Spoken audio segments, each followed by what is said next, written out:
Why is it so hard to turn strangers into clients? You're so good that you get referrals, you're able to turn old coworkers into clients, but to move someone from being a total stranger to become a coaching client, it's hard. It's a tough nut to crack. Hey, I'm Rob, and I've helped over 450 coaches from 17 different countries grow their business and grow their impact without doing anything icky. Doing it in a way that feels human, that feels good, that feels aligned. And the problem with so many coaches when it comes to this, turning strangers into clients, is something that I call the trust me bro bridge. And I recently taught this to a group of people at a private mastermind in Tulum, and afterwards someone said, I've never heard it explained so clearly before. And someone else says, I finally get it. Stick around until the end and I'll share exactly what you need to do to solve this so that you can start signing more strangers as clients. So the Trust Me Bro bridge. On this side, I am stuck, things aren't going well, I'm in my muck, I'm in my mud. Over here is utopia. Over here is the promised land. Over here is like, shit is awesome, I got promoted, I made more money, my team is listening to me. And we, as the guides, know that this side exists. We as the guides know the path and the stepping stones and the milestones that they need to get to this other side. But to those poor people that are stuck over here, they can't see it. You can see it because you've been there. You charted the path. You brought a bunch of people here. You've maybe even done this yourself. They can't see it. They want to believe it's there. The ones who are willing to move. And you're saying, I can get you here. Trust me, I can get you here. I promise. And I want you to imagine between here, that's like the Grand Canyon. There's two peaks on each side, and there's a massive Grand Canyon. And you're saying, oh, not only can I get you there, I got a bridge. I've got this bridge. You walk across the bridge with me, I'll get you there. The problem for them, because they haven't been here, they haven't walked there, is that this does not feel like a bridge. To them, you're asking them to walk out on a plank. It's Pirates of the Caribbean to them. I'm like stepping out on a plank. I can't see the other side. How far does it go? Are there sharks? How deep is the hole? What's going to happen? And you're like, trust me.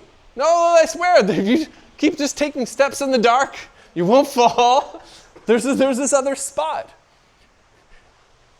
And you need to understand this shift for them, because it's easy for us to know and believe and see that there's this other side. But when they're over here, it's like, you're just like saying, trust me.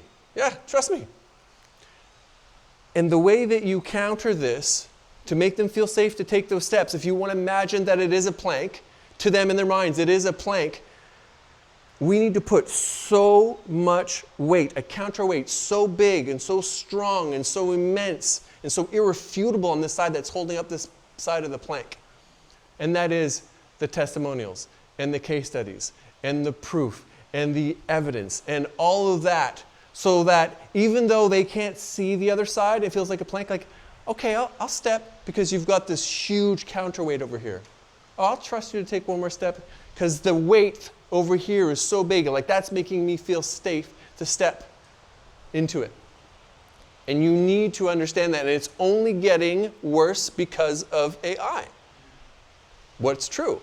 Like some of you have heard me talk about this. I've published in my newsletter recently. One of the fastest growing subreddits right now is this AI community. Every day, hundreds of people are uploading pictures and videos and asking the internet, help me figure out. My cousin is getting these pictures from a woman. Is he being catfished? Is this a real video? Is this real? Is this not? Can I believe this? And that is making this trust me bridge problem only worse. So how do you overcome this? How do you create so much irrefutable belief on this side that they are safe and secure even though they can't see it? There's some things that you can do. And the first one is more long-form content. A 45-second video, a short little post. It's tough. Spend time with them. Allow them to spend time with you. And with long-form content, if you have the willing ability to show up on video, if you don't hate yourself on camera, it's the closest thing to hanging out with you. And what I would encourage you to do is that also raw. Like just turn the camera on and talk for 10 minutes. Have your bullet points, like these are the 3 things I want to talk about. Have your ums, have your pauses. Let them see you go, what was I trying to say there? Oh yeah, this. Believable, real, human. Someone signed up with me last year, and on the call when we signed up, they said, I watched that YouTube video. In the middle of the video, you knock over a cup and you laugh, you go, I'm not editing that out. And then you kept going. And that was the moment that I knew you were legit. Because I knocked a fucking glass of water in a YouTube video and I didn't edit it out. That's the world we live in. Allow people to get to know the real you. Long form content is the way. Short form content, I said it earlier, I'll say it again. What is short form content? Toilet time. I'm ignoring my work time. If you're a parent, I'm ignoring my children time. I'm ignoring the big thing time. I don't know about you, but if I'm on the throne scrolling on my, it's not quality time. It is not quality time. So longer form content. Next thing, irrefutable evidence of outcomes. I will switch in a moment. I'm going to pull up my website. I redid my website a couple of weeks ago. You can scroll now and it's like, my camera died. I'm sorry. But I didn't want to leave you hanging. So if you're cool with it, we're going to cut back here and I'm going to finish walking you through exactly what you need to do to solve the trust me bro bridge problem and to predictively move people from being strangers to being a client.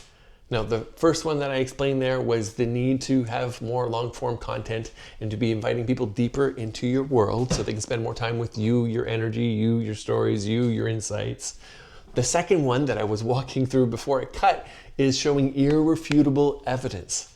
Now, I'm going to insert it here. This is my website right now. You can scroll and scroll. Screenshots, videos, client testimonials, client interviews, so much evidence. And if you're on my newsletter, you know that I frequently share stories of clients, things that they've done, things that they've accomplished. I talk about what's going on right now in the business. I'm sharing live, irrefutable evidence. The third one is focusing on relationships.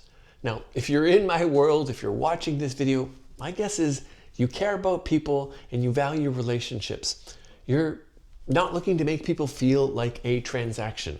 So think longer term, think bigger picture. Some of the best people that I've had the biggest honor of working with, who've had the most incredible transformations, outcomes, and results, have been people where there was a lag from when we first met until they became a client. And that is because I focused on the relationship. I focused on the human. There's an old school saying about sales, which is people love to buy, but they hate being sold. So instead of trying to push for a sale right now, can you show genuinely that you care about people? Can you value relationships? Can you invest in relationships? It will be rewarding forever, for years to come, and it will allow you to build the belief and the trust and the connection for people to move and become a client. And connected with that is number 4, which is meeting people earlier in their journey. So if we want to imagine my wingspan is someone's journey, and all the way over here is, I don't know that I have a problem. I'm completely ignorant. I might have a bleeding wound, but I don't know. Ignorance is bliss. I have no idea at all. And then over here on this end is, I know I have a problem. I'm sick of it. I know things need to change. I've tried some stuff on my own, but it hasn't worked out. And I am actively looking for a mentor, a coach, someone to help me solve the problem. And of course, there's this whole spectrum in between. There's an entire journey in between. Well, I don't know about you, but I don't want to focus too much on people way over here because I don't want to be dragging anyone. I'm in the business trying to convince anyone that you should do something about this, and then reluctantly, no, fuck that, no. But if you wait and only focus on the people who are at this, I am done, I am actively looking, I am shopping around for help right now, well, guess what? The people who are in this shopping around, it's going to be more transactional. It is going to be based on price. And you're missing a huge opportunity because this is just a small sliver of the market. This is 1 to 3%. And then there's a whole 97 to 99% of the market that you're missing. And if you meet someone earlier in their journey, someone who's at the like, I'm thinking about solving it, I'm looking at different solutions, and you are the one to help them move through their journey, well, guess what? When they get here, who are they going to go to? You're their first choice. They're going to be grateful for you. You were there for them when they were here. So it opens up this entire market. And then if you're the guide who's breadcrumbing that trail, well, you're way more likely to be able to meet someone as a stranger and for them to become an actual client. And then the fifth and the last one is having more touch points with potential clients. For a lot of coaches, their sales process, their enrollment process, it's actually funny, I rarely use the word sales because of all the terrible connotations that are associated with it, but a lot of coaches, when it comes to their enrollment, it's a call. And maybe that's the case for you. Maybe you get on calls with people, you do a discovery call, etc.